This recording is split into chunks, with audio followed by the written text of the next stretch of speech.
A depressão tem cura, a depressão tem tratamento. Mas o mais importante, você tem que se cuidar.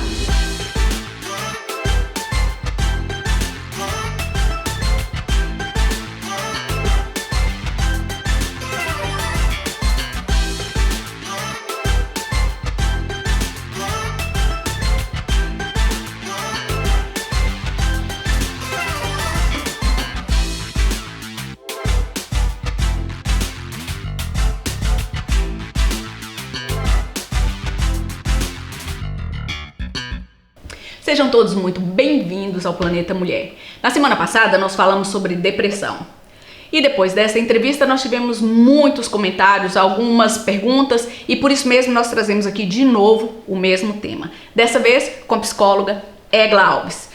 Egla Alves, seja bem-vinda. Obrigada. Eu já falei isso várias vezes, mas eu vou voltar a repetir. Quando a Egla chega, o estúdio ilumina. Que bom que você está aqui, Egla. Muito obrigada. É bom voltar. Não é? Já tinha bastante tempo que você não vinha aqui. Já tinha sim. Não é? Principalmente agora no nosso novo projeto. Ainda não tinha experimentado no novo estúdio. Ok. Ó, Egla, esse assunto falamos há uma semana, mas é um assunto que nós temos que falar quantas vezes for preciso. Porque é a doença do século, é uma doença que ainda existem muitos mitos e que nós ainda não conseguimos compreender exatamente.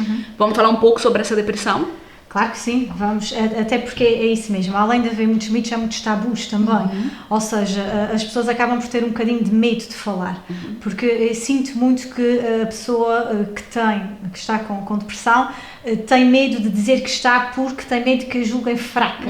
É quase como isso é uma coisa da tua cabeça, se tu tiveres força e se tiveres vontade tu vais conseguir ultrapassar isso, e isso não é verdade. Aliás, isso é exatamente o contrário. Força é o que a pessoa não tem e nós não podemos forçar ninguém a fazer ou a ter uma coisa que ela não consegue que ela não consegue ter. Aliás, durante muito tempo, uma pessoa depressiva era chamada de preguiçosa, era uma pessoa triste, era uma pessoa que não gostava de reunir com as outras pessoas, ou seja, veio sempre um rótulo muito negativo que não estava muito ligado à doença, mas a comportamento é um mau comportamento. Exatamente, né? E até quase a características pessoais, não é? Em termos de personalidade. Aquilo é daquela pessoa. Aliás, uma frase que se ouve muito é: aquela pessoa tem uma personalidade depressiva. É isso mesmo. Não existe personalidade depressiva. Existe uma pessoa com depressão. Não existe uma personalidade depressiva. Porque a depressão não é quem eu sou. A depressão é uma perturbação que eu tenho naquele momento, mas não de maneira nenhuma me vai identificar enquanto pessoa, nem me vai representar. E isso é muito importante, porque muitas pessoas escondem-se por trás desse rótulo. É personalidade depressiva, sempre foi assim, vai continuar a ser. Não, isto não tem que ser assim. E no início da entrevista foi maravilhoso que a Egla já traz logo aqui uma nova visão desse problema, que é o ter esperança. Sim. Há esperança na depressão.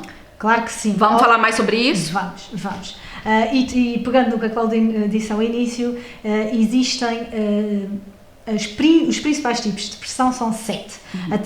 E podemos ver isso no DSM-5, que é como se fosse a bíblia dos psiquiatras e psicólogos, onde estão lá todas as perturbações elencadas e com todas as suas características. Aquela depressão clássica que nós conhecemos, habitualmente, é o episódio depressivo major. É o que nós chamamos tecnicamente. É aquela depressão, que é aquela tristeza. Exatamente. Mas acima da tristeza, há uma coisa ainda mais importante que a pessoa com esta perturbação tem, que é a falta do prazer. O grande problema da depressão não é a tristeza é mais uma, mas a grande dificuldade é a falta do prazer. A pessoa deixa de sentir prazer em tudo. Coisas que antes sentia prazer deixa em coisas novas, ou seja, eu já não tenho prazer naquilo que eu fazia antes e não tenho capacidade de aprender a ter prazer em coisas novas. Imagina o que isto é. Uma vida sem eu me poder sentir bem e estar feliz. Exatamente. Perde logo todo o rumo da vida, né? Isto é realmente é assim... É por isso que tiram a vida, às vezes. Exatamente. Porque não tem mesmo motivo para estar ali. Sim. E depois vêm outros sentimentos anexados a este, que é o desamparo, a desesperança, a desvalorização pessoal, o sentimento de culpa, a autocrítica, porque depois a pessoa começa a criticar-se a si própria, tudo o que eu faço é mau, é impossível eu fazer alguma coisa bem, o que aconteceu para trás que tenha sido mau, começa a vir ao de cima, ou seja, há a ruminação, que são aqueles pensamentos frequentes que não me largam e que eu estou sempre a pensar neles e estou sempre a dissecar situações negativas passadas da minha vida. É aquela coisa que essa pessoa que está com esse tipo de depressão, nem sequer precisa de um inimigo. Não. Ela própria se destrói. Completamente. E o problema é mesmo esse. É porque, e quando depois a pessoa ouve frases do tu devias era sair um bocadinho, tu tens que fazer um esforço. Como? Explica-me como é que é possível. Por exemplo, como é que é possível pôr a correr uma pessoa que acabou de perder uma perna? Pois é isso. É impossível. Pronto, então isto é exatamente a mesma coisa. E engraçado porque também nas semanas passadas nós falamos sobre positividade tóxica. E existe isso, né? Sim. Todos nós vivemos agora na época das redes sociais, então nós precisamos sempre estar muito bem. E logo quando a gente vê alguém que está com algum problema, a gente já se sente no direito. Sim. De criar logo um diagnóstico. Sim. E isso é uma coisa muito importante, que é, e agora se calhar abordando aqui um bocadinho a cura, como é que a cura começa, ou o tratamento começa? É por aí mesmo, é por um diagnóstico, mas é um diagnóstico bem feito, seja, não é um diagnóstico feito por vizinho do lado, ou por um familiar, ou por mim própria que vou ler imensas coisas na internet. Porque esses vão chover. Exatamente. Né? Não, isto tem que ser um diagnóstico feito por as únicas duas pessoas que têm aqui capacidade para o fazer, um psicólogo ou um psiquiatra. E este diagnóstico vai ter que ter em conta a duração da depressão, o tipo de depressão que eu tenho. E o tipo porquê? Porque, ao contrário do que nós pensamos que todas as depressões podem utilizar-se medicação, é mentira. Todas aquelas depressões que estão de alguma forma relacionadas com o transtorno bipolar, essas reagem mal aos antidepressivos. Piora a situação, é isso? Sim, pode piorar bastante, ou pode não se notar nada, nenhuma alteração. Então, o que é que tem que ser feito? Terapia? Sim, ou seja, depois de vermos aqui qual é a duração, qual é o tipo de depressão e o prejuízo que traz para a vida da pessoa, prejuízo em termos de trabalho, de relações pessoais, de sofrimento, e também depois de vermos que não há mais nenhuma outra doença que possa justificar aqueles sintomas, então aí vamos para o tratamento. É impressionante como tem tantos prejuízos. E uma pessoa deprimida, toda a família fica com prejuízo também. Sim, claro. É impossível não... Claro, porque aquela pessoa tem um sofrimento de tal forma atroz, não é? Muitas vezes, que a família tenta envolver-se, não é? É quase como termos aqui um membro da família que se afasta de nós, que aquelas atividades prazerosas que nós fazíamos em família, a pessoa deixa de querer estar, até porque depois até se sente mal, porque sente quase culpa por estar a estragar os momentos do resto da família. Aí é mais um problema em cima do problema enorme que ela tem. Sem dúvida. Egla, a gente está passando por uma fase muito complicada a nível mundial, mas também em Portugal, que é a falta de médicos, a falta de... Eu gostava muito que a Egla chamasse a atenção para a importância de procurar um profissional. Se não no Sistema Único de Saúde, então vai procurar particular. Muitas vezes, eu conheço algumas psicólogas, a própria Egla, muitas vezes facilita a vida das pessoas. E onde eu quero chegar? Que às vezes esse é o maior investimento da vida de uma pessoa. E como diz a minha sogra, que eu adoro, é cuidar da cabecinha, não é? E de repente a gente paga um jantar, e esse jantar é o preço de uma sessão. E que a gente sabe que não é uma que vai resolver. Mas o que eu digo é colocar aqui em perspectiva. Isso é muito importante que as pessoas ouçam de uma profissional. Eu acho que é muito importante, isso é uma coisa que eu digo muitas vezes, que é o melhor investimento que eu posso fazer na minha vida é em mim própria. Sem dúvida nenhuma. E as pessoas podem dizer, sim, mas eu tenho filhos. Sim, mas, por exemplo, eu tenho uma filha de 10 anos. Se eu entrar num processo depressivo, a minha filha vai sofrer, eu não tenho a mesma capacidade, eu não tenho a mesma paciência, eu não tenho a mesma alegria, lá está, eu não consigo estar a 100%. Por isso às vezes as pessoas pensam que investir em si é egoísmo, porque então vou tirar outras coisas. É o contrário. Não é egoísmo, exatamente, egoísmo é eu achar que me posso deixar para trás e não dar ao resto, à minha família, ou a quem quer que seja que eu ache importante, toda a minha expressão enquanto pessoa, aquilo o melhor que eu posso fazer. Isso sim é que é o egoísmo. E é importante também a gente conscientizar, antes de mais nada, eu tenho isso, essa é a minha situação, mas eu tenho que ir pra frente.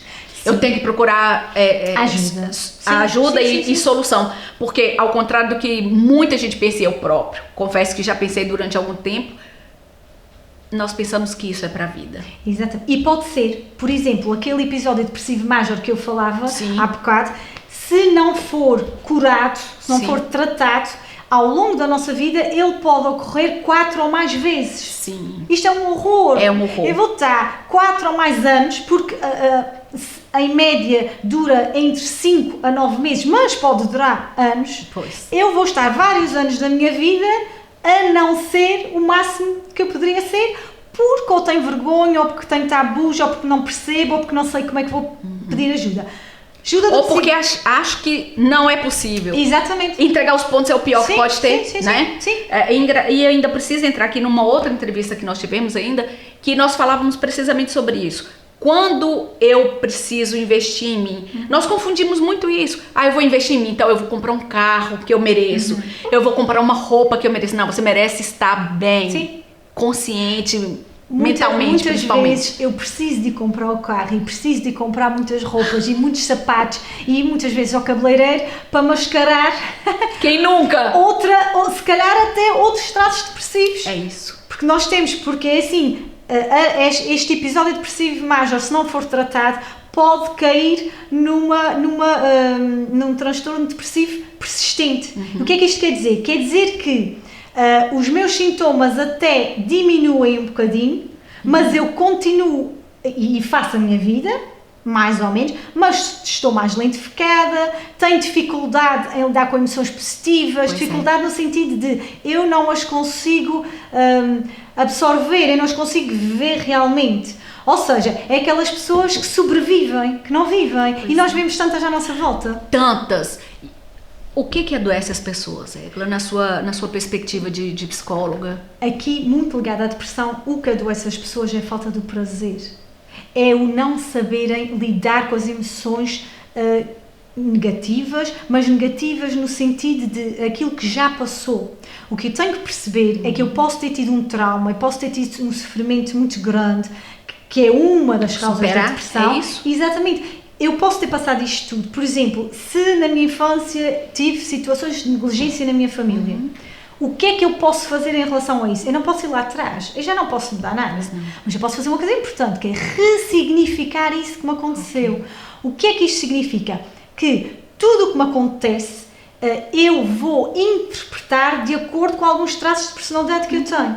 O que eu tenho é que olhar para esses acontecimentos e dar-lhes outra roupagem e percebê-los com outros traços. Perceber porque é que aquilo terá acontecido e tentar aqui dar-lhes uma avaliação diferente. E isso sim é ressignificar, é dar outro significado e é acabar por aceitar. Aceitar no sentido, não é dizer ainda bem que me aconteceu. Não, aceitar não é isso. Aceitar é dizer aconteceu o que tinha que acontecer naquele momento. E eu fiz, ou as pessoas à minha volta fizeram o melhor possível com as ferramentas que tinham naquele momento. E isso é bastante difícil da gente compreender, difícil, claro, porque aí depois já entra perdão, entra uma série de outras questões, mas faz parte também da nossa caminhada, não é? A nossa caminhada tem que ser através dele. Eu queria também falar um bocado, porque, de novo, pegando na entrevista da semana passada, as mulheres têm mais depressão. E a pergunta aqui você acredita que a pressão social influencia também, ou a depressão é algo interno? É assim, a depressão tem muito a ver com fatores genéticos e nós, em termos hormonais, somos muito mais complexas do que os homens. Sem dúvida. É o mês inteiro assim. Exatamente. E depois, existem alguns dos tipos de depressão, daqueles 7 tipos que nós falamos, são específicos das mulheres. Por exemplo, temos o transtorno disfórico, que é o quê? Que é aquela habitual TPM que nós falamos antes da menstruação e uma semana antes, uma semana depois da menstruação, aquelas alterações de comportamento, irritabilidade, frustração, tristeza, angústia. Esse é específico das mulheres. Nasceu para perturbar a gente nesses mais dias. Ou menos. Exatamente. Depois temos a depressão pós-parto, que também é uma coisa muito específica das mulheres. e que acontece muito e que muitas mulheres mascaram e que muitas vezes a depressão pós-parto tem por detrás uma perturbação depressiva bipolar. Ou então que não foi tratada. Mas quase sempre é bipolar. É? Exatamente. Que nos traz, ou seja, isto está tudo interligado e se calhar há aqui mais fatores que fazem com que as mulheres possam estar mais predispostas. Claro que a nossa vida do dia a dia, os papéis e o stress a que nós estamos aqui, a que estamos sujeitas exatamente todos os dias, claro que isso também é um fator muito importante. Tudo acumula, né? Sim. Além porque a pressão social também, a gente sabe que é algo devastador para a nossa vida. Comparação também é uma forma de adoecer as pessoas mentalmente. Sim, claro. Porque é quase impossível a gente não se comparar. Aquela pessoa é uma melhor apresentadora que eu, aquela outra pessoa e você falou aí muito bem, o ruminar, né? A gente se compara o tempo todo porque estamos sempre muito expostos a tudo.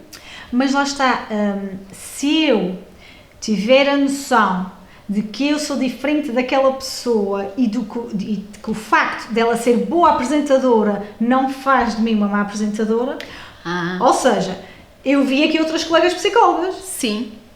E com boas entrevistas. Eu não me sinto de maneira nenhuma diminuída por elas fazerem boas entrevistas, porque eu até fiquei contente, porque quer dizer que nós estamos aqui a desempenhar um bom papel para a sociedade e elas estão a dignificar o papel do psicólogo. Certo. Então, ótimo, é isso mesmo. Isso não faz com que eu me sinta diminuída. Quer dizer, eu tenho que perceber isso. O facto da outra pessoa ser boa não faz com que eu seja má. Isso já é um trabalho, pois, exato, mas isso também já é um trabalho que você faz em você, não é? Sem dúvida. Porque quem não tem essa consciência, se não há informações como essa, muito rapidamente nós caímos no papel da comparação. Até porque nos estão sempre a comparar. É isso. E o problema é que, habitualmente, quando nos comparam, é sempre com prejuízo para nós. E depois nós aprendemos também a fazer isso. Por exemplo, dou um exemplo que eu acho que é eu tenho a minha filhota que está no 5º ano. Sim. E eu, a primeira vez que ela trouxe o primeiro teste, eu disse, então as outras meninas o que é que tiveram?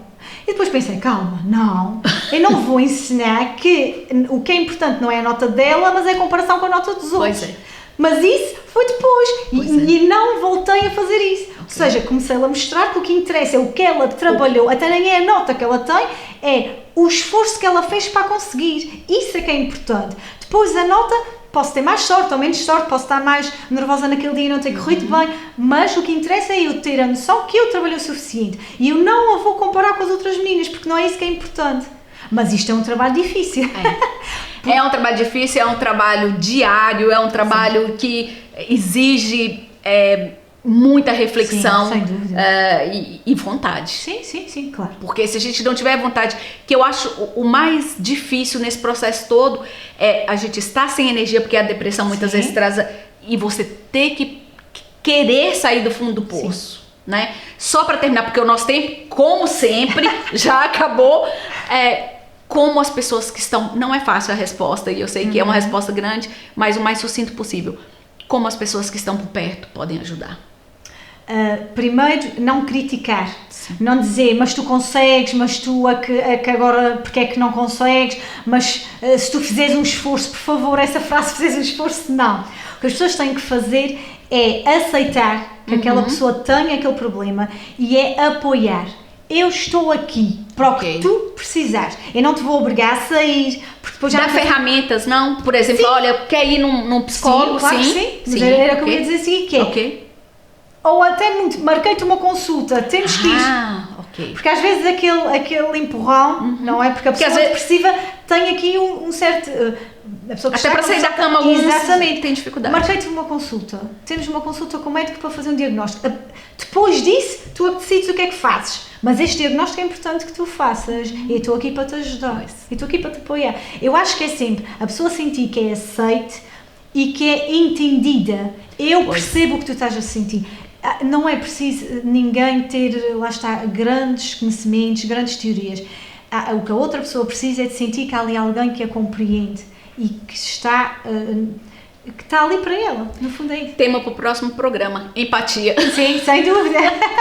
Minha querida Egla, é um prazer enorme, Obrigada. é um gosto enorme recebê-la aqui no Planeta Mulher. Muito obrigada. E que volte muito mais vezes. Sim. Muito obrigada. Obrigada. Olha, eu sou a Claudine Lourenço e em nome de toda a nossa equipe, despeço e deixo para você um grande beijinho e até o próximo programa.